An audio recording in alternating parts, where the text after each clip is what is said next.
Si viviste la década de los 80, 90 y hasta incluso los 2000, recordarás los casi extintos protectores de pantalla, aquellas animaciones que se iniciaban en la PC luego de cierto periodo de inactividad. Muchos estaban diseñados para ser visualmente atractivos, divertidos y hasta relajantes. Windows 95 y 98 nos trajeron los protectores más icónicos de los tiempos. Uno de ellos era el laberinto 3D. Nos mostraba el recorrido de un laberinto de ladrillos en primera persona, al estilo de los juegos FPS de la época.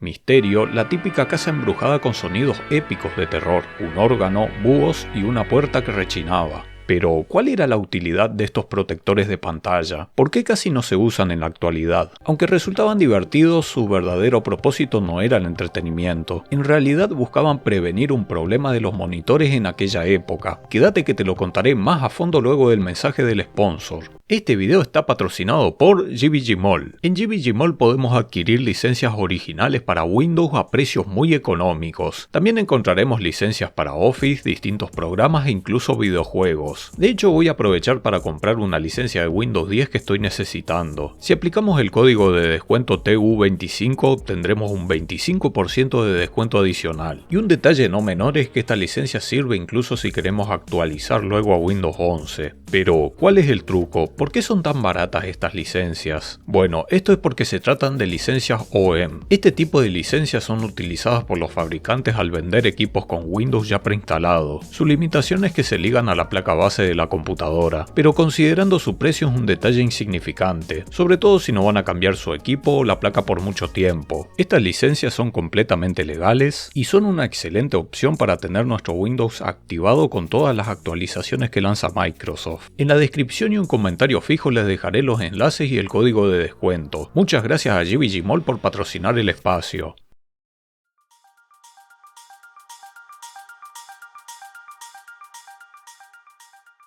Los protectores de pantalla, también conocidos como salvapantallas o screensavers, aparecieron para PC por primera vez en 1983. El primero fue escrito por John Soucha para el IBM PC, quien también acuñó el nombre de protector de pantalla. Este simplemente era una pantalla en negro que aparecía luego de 3 minutos de inactividad. Sin embargo, en los 70 ya había juegos de consolas para Atari que iniciaban ciclos de color luego de cierta inactividad, los cuales podían considerarse como protectores de pantalla, e incluso el modelo de calculadora TI-30 de 1976 hacía algo parecido con un punto decimal que corría a lo largo de la pantalla. La clave para conocer la función de los protectores de pantalla está en el mismo nombre, protectores. La idea de este software era proteger los antiguos monitores y televisores basados en tubos de rayos catódicos, también conocidos como CRT por sus siglas en inglés, o como diría mi padre, esos que tenían el trasero grande. Estos monitores fueron toda una innovación en su momento, pero tenían sus limitaciones. La señal que la PC enviaba se dividía en 3 cañones, rojo, verde y azul. Cada cañón dispara un rayo de electrones al mismo tiempo. Estos rayos se dirigen a una pantalla con 3 tipos de fósforo. El fósforo brilla cuando capta el rayo correspondiente y crea un color, y con la combinación de los 3 colores del prisma se crea la imagen a color. Esto, claro, no era todo el monitor. Hay otros componentes y circuitos que ayudan al equilibrio de este proceso y a la emisión de estos rayos. La máscara de sombra, la cual es básicamente una lámina de metal con huecos, ayuda a mantener los rayos con los fósforos correspondientes. La imagen que emitía la tecnología CRT era la combinación de líneas horizontales en la pantalla. Los rayos recorren la pantalla tan rápidamente que da la sensación de devolvernos una imagen estable y continua. Sin embargo, estos monitores tenían un problema. Si una imagen quedaba proyectada por mucho tiempo en la pantalla, esto significaba una exposición ininterrumpida en la que los electrones producidos apuntaban al mismo punto por mucho tiempo. A la larga esto producía una pérdida de color en la zona y el recubrimiento de fósforo de la pantalla terminaba dejando una marca permanente llamada Burn-in, es decir, quemado de pantalla. Estas marcas permanecían incluso con el monitor apagado. Muchas cosas que quedaban fijas en la pantalla como la barra de tareas, iconos o programas que permanecían abiertos con mucha frecuencia dejarían su huella en la pantalla. Incluso era un problema para los más viciosos del... Bueno, no es muy difícil adivinar qué juego es. Una limitación muy importante que tenían estos monitores es que no permitían el apagado por software. Así que si te levantabas por un momento momento durante horas y no apagaste el monitor cuando te fuiste, iba a quedar ahí prendido con la misma imagen todo ese tiempo. En las pantallas utilizadas en público, como máquinas expendedoras o cajeros automáticos, el riesgo era aún mayor ya que estaban siempre encendidas. Era común que queden marcados mensajes del tipo inserte su tarjeta mientras se usaba todo el tiempo y daba lugar a confusiones, como el hecho de pensar que se encontraba fuera de servicio. Fue así que entraron los protectores de pantalla como una solución a esta problemática. Se diseñaron para activarse tras cierto tiempo de inactividad, evita que la imagen quede estática y se genere este efecto que dejaba la imagen grabada en la pantalla. Varias empresas involucradas comenzaron a implementarlos. Apple fue la primera en lanzar un protector de pantalla que le permitía al usuario cambiar el tiempo de activación. Y con la llegada de Windows en 1985, Microsoft también se uniría a esta implementación con su sistema operativo. Pero, ¿para qué limitarse solo a mostrar una imagen vacía o a lo sumo algún color? Más que una solución directa, se podría aprovechar de otras maneras a medida que la tecnología lo permitía. Con el tiempo explotó la creatividad para hacer los protectores más entretenidos. Iban desde objetos volando por toda la pantalla o llevarnos a hacer un viaje al espacio exterior. Muchos de estos protectores eran totalmente configurables como el típico texto en 3D. Y sí, eran otras épocas. Internet,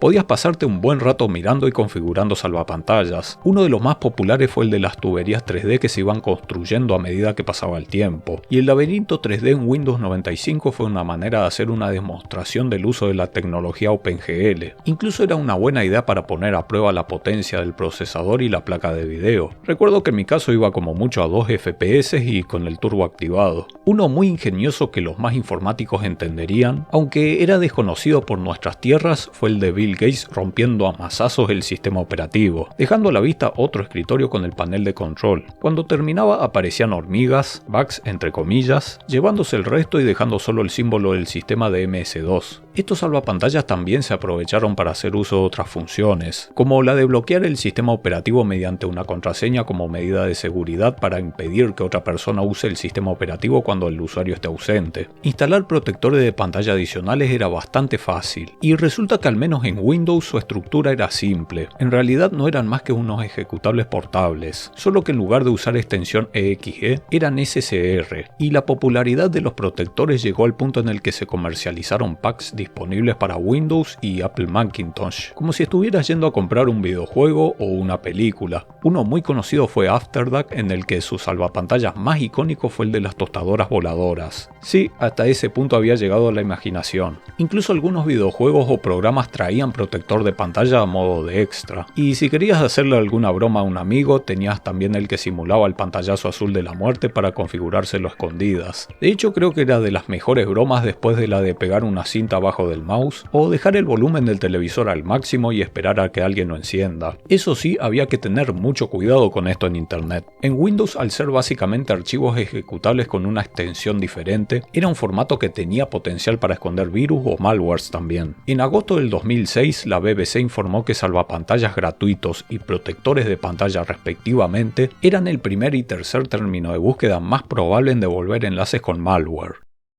La tecnología CRT fue la predominante desde la década de 1950, y a medida que fue evolucionando, las pantallas traían un recubrimiento de fósforo mejorado que lo hacía menos susceptible a la quemadura, pero no inmune. Con el tiempo ha sido desplazado ante la llegada de otras tecnologías que proporcionaban más ventajas, entre ellas pantallas planas y más delgadas que no ocupaban semejante espacio en la parte trasera. En su inicio tuvieron un gran impulso los plasmas, pero el boom de estas pantallas duró poco tiempo por diversas razones. Las principales eran su excesivo consumo de energía y el calentamiento que generaban. Además, su vida útil era relativamente corta y tenían el mismo problema de quemadura de fósforo que tenía la tecnología CRT. Desde entonces fue que dieron el paso a las tecnologías LCD y LED. Su producción es más barata y permitieron muchas mejoras en la calidad de imagen como también los tamaños de las pantallas. La perspectiva cambió tanto que antes un monitor CRT de 17 pulgadas era considerado grande. Hoy un monitor de 22 e incluso 24 pulgadas es considerado